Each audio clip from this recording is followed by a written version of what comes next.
महाभारत के युद्ध में कर्ण का जीवन एक अद्वितीय उदाहरण है, जो उनकी दानशीलता, वीरता और त्याग को दर्शाता है। कर्ण, जो सूर्यपुत्र और कुंती के ज्येष्ठ पुत्र थे, लेकिन उन्हें ये पहचान जीवन भर नहीं मिली। वे अधर्म के पक्ष, यानी कौरवों के साथ खड़े थे, लेकिन उनका चरित्र हमेशा धर्म, दान और कर्तव्य से जुड़ा रहा। जब महाभारत के युद्ध के अंत में कर्ण मृत्युशैया पर थे, तब भगवान श्री कृष्ण उनसे भिक्षा मांगने पहुंचे। भगवान श्री कृष्ण का ये कृत्य केवल एक साधारण घटना नहीं थी, बल्कि इसके पीछे कई गहरे अर्थ छिपे थे।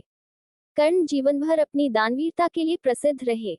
वे कभी भी किसी को खाली हाथ नहीं लौटाते थे। यहाँ तक कि अपने शत्रुओं को भी उन्होंने अपनी दानशीलता से वंचित नहीं किया। भगवान श्री कृष्ण ने इस अवसर पर कर्ण की महानता और उनकी दानशीलता को उजागर करने का निर्णय लिया। जब श्री कृष्ण कर्ण के पास भिक्षा मांगने पहुंचे, तो कर्ण ने तुरंत उन्हें देने के लिए कुछ खोजा। युद्ध के कारण वे सर्वस्व खो चुके थे और मृत्यु के करीब थे। उनके पास कुछ भी शेष नहीं था।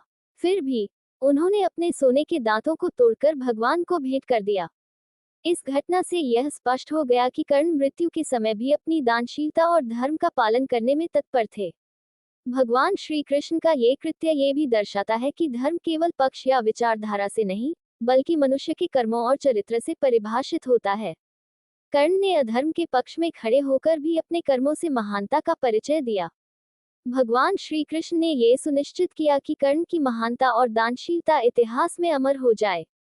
इस घटना के माध्यम से एक महत्वपूर्ण संदेश भी दिया गया कि सच्चा धर्म दूसरों की सेवा और त्याग में है।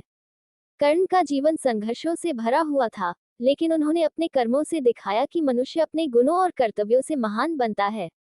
उनकी दानशीलता, विशेष रूप से मृत्यु के क्षण में, आज भी मानवता के लिए प्रेरणा का स्रोत है। इस प्रकार भगवान श्री कृष्ण ने कर्ण की दानशीलता और धर्म का महत्व उजागर किया और यह सिद्ध किया कि सच्चा वीर वही है जो अपने सिद्धांतों पर अडिग रहता है, चाहे परिस्थितियां कैसी भी हों।